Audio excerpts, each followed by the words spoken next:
I'm assuming that most of you watching are probably true patriots of your country, wherever you're from.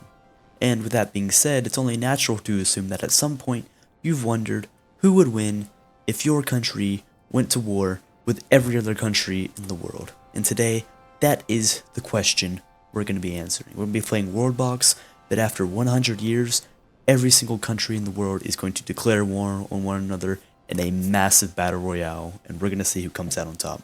So as you see here, all the countries in the world have been listed that are possible. Yeah, I'm sure my one viewer who's from Luxembourg is going to be pretty upset that they got taken over by France. Listen, dude, it's a silly map game. I can't get every country in the world, all 6 billion of them, or how many there are. But these are the big ones. Some of them are combined, like Norway and Sweden, Great Britain and Ireland, Saudi Arabia. Also, this is not my map. I got this off the Steam Workshop, so that's why some of these countries are spelled incorrectly, like Australia, the Philippines, Thailand, Kazakhstan, and Argentina. And as a quick side note before we actually begin the timing, I do want to say countries can declare war before the 100 years and try to get an advantage. It's just the battle royale where every country declares war on one another will not start until year 100. So let's get started. Time has begun ticking. Go ahead and pick your favorite who's going to win in the comments. I have my money on, I know there's a lot of India haters out there, but I think India has a good chance of winning here. Up here early, looks like the USA and Russia are already out to resounding leads. Russia kind of has an unfair advantage, because in real life, they can't use all of this Siberian land, but in this game mode they can, so I don't think that's quite fair. Call me a Russia hater, but I think we're going to have to give them a little challenge here. Make this all permafrost. Some of these countries just kind of have an unfair disadvantage, like the Philippines right here. They literally have this much land to work with. Whoa, whoa, whoa, whoa, whoa, whoa, whoa, whoa, whoa, whoa, whoa. Shocker, the USA has declared war on Mexico. A little peek into 2042 right here. Oh, they're gonna get stomped on. America has 16 soldiers. Mexico only has 18 people. Oh, Russia has declared war on Kazakhstan. And the king of Mexico has been killed by Sui. And we are going to name him Sui the Patriot. Favor him, see how he's doing later. USA has now grown in their size severely, and this will give them a huge advantage come the war. Argentina has declared war on Chile. Brazil has declared war on Venezuela. The USA has declared war on Colombia. They're going south now. And China has declared war on Thailand. Russia just declared war on China. Wow. A few alliances have also been formed. The Eggs of Sirius between Madagascar and Tanzania. The League of Sirius between Nigeria and Chad, Big W, have been formed. And in the Chinese war, it looks like Russia is going to take over. This could be bad. And a huge alliance is formed, the Mighty Pact, between the USA and Canada. Now they're a force that could reckon with Russia, and definitely Brazil and Argentina. And the USA declares war on Brazil. They're just trying to conquer the entire northern hemisphere, but they lose the first village. And Sui the Patriot was slain. This is not good. The American army has been destroyed, but can the Canadians come in clutch? It looks like they will. The Canadian army, which is these guys right here, even though the American army is pretty much decimated, have been able to hold out. At year 50, we're going to shut down all wars, and we're going to turn on fast population and unlimited construction to really try to spur some growth before the actual battle royale starts. And it is year 50, so we are going to turn off wars, if only it was that easy in real life, and we're going to turn on some special settings.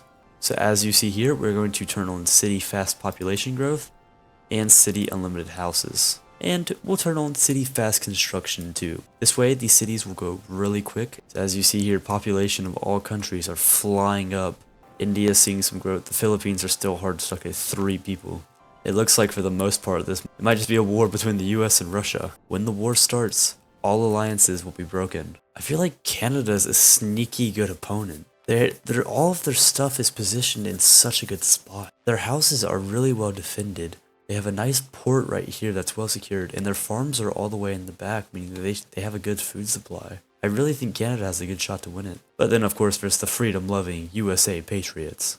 Another sneaky contender we might see is Norway, Sweden. If they strike quickly, they could easily take out most of Europe, meaning that they'll have a decent population figure to work with. Unfortunately, India and other countries like Japan and still the Philippines haven't been able to do much. Australia, though, has been able to grow pretty big, and because they're an island, they're easy to defend, they might last a really long time. Okay, at this point I just feel bad. I'm just gonna have to get the Philippines some land. Russia, though, has over 600 people and 200 soldiers. The US can't match that yet. Pretty much all the land that can be used has been used. Countries like the USA have just appeared to stagnate in population, while Russia, with so much land, has just flourished.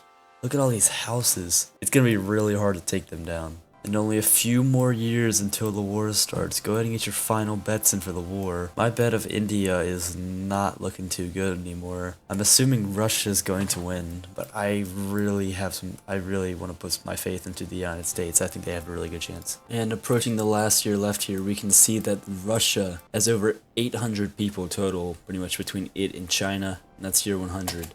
If you look at that, 800 is roughly over a third of the population of the entire world. But it is year 100, so fight all these guys, and the war has begun.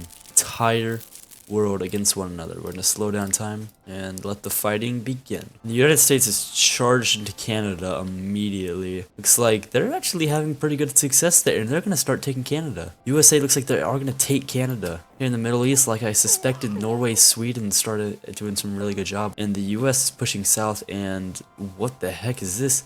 What's going on in the US? Who is that?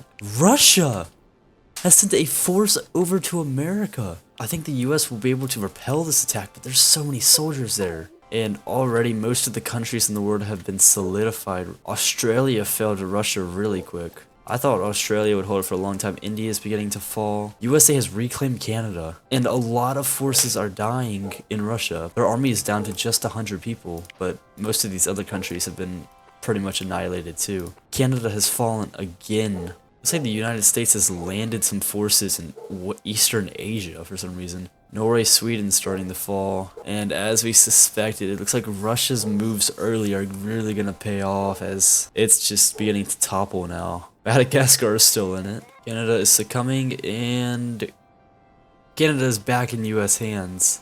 And it looks like, for the most part, Russia is going to be able to take care of business pretty handily. And hold up, a rebellion just sparked off. The Holy Bow, which we're going to rename. A rebellion has sparked off in the Russian Empire, and this war, even though this rebellion is going to get quelled pretty quickly, it might not be quite over yet. And another rebellion sparked off in Europe, and Russia at this point is just trying to fend off everybody. The US is gaining their military strength back up to 140 soldiers. Russia can only hold one village. Their king is probably really bad. Next, the Kingdom of Scandinavia. It's popped up as another revolution, and the war now looks like it's really just in a massive stalemate. But a huge force has been deployed. A massive army has been deployed in North US and Canada. But look at this! China has finally fought back. But we're gonna name the new Mongol Empire. They have taken over new land, and somehow they just took over part of America. And with Russia having a good foothold on both lands here, if they can quell these rebellions without getting any more, then they will win. It looks like all these rebellions will be in vain. The new Mongol Empire and Oceania have pretty much fallen. The USA has sent a desperate last attempt force into Africa. It seems like it'll all be for nothing. Thanks mainly, I would say, to good early conquest, Russia was put in a really good spot, and despite last ditch efforts, your winner for this country battle royale will be Russia. Despite their severe instability, they were still able to conquer the entire world under one name. I thought that was pretty fun. I can do this again. I might do it again. I might do some different circumstances. If you guys want any other rules or conditions that might change it up, just let me know and I'll definitely do this video again. I'll see you guys later. Make sure to lock your doors tonight.